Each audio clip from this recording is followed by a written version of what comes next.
Hi, this is Fix and Review. Just click here, subscribe.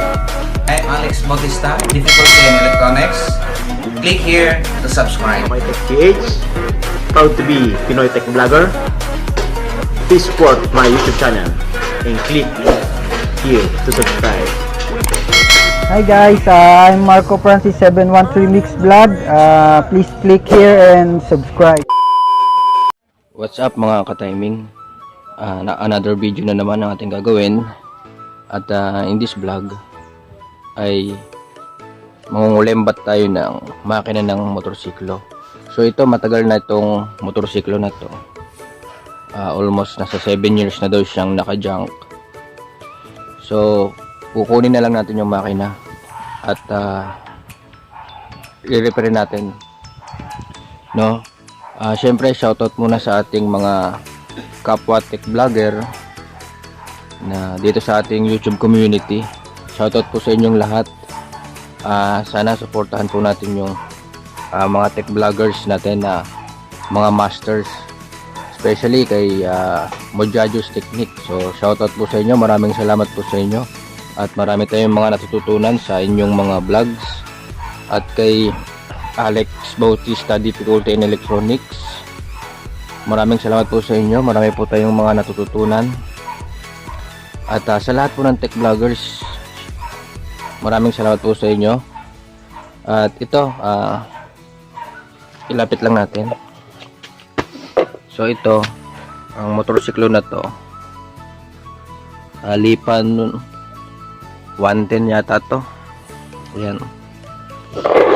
Ay, bahagi ko lang yung aking konting knowledge about dito sa motorcycles. Ayan. So ayan, matagal na siyang nakatingga. Sira-sira na. Ayan po. And tatanggalin natin yung makina niya dahil i-overhaul natin yan. And tingnan natin kung mga goods pa yung loob ng makina niya. Alright, so ayan, umpisahan na natin. Ang video ito ay naglalahad ng mga impormasyon, mga kalaman sa pagkukumpuni ng iba't ibang mga bagay. Kung bago ka pa lang sa aking channel ay baka naman pwedeng makahingi ng isang sipa mo, pasabay ng pagkalimbang ng kampana para palagi po kayo updated sa mga susunod nating videos. Maraming salamat po.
Yun, okay na.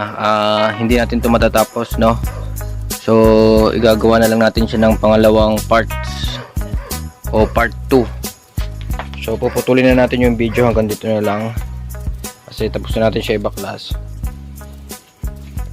Ayan yung ating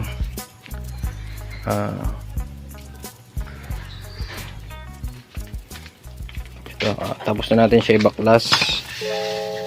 So, sa part 2 na natin to bubuin. Alright. Maraming salamat po at ingat po tayo palagi.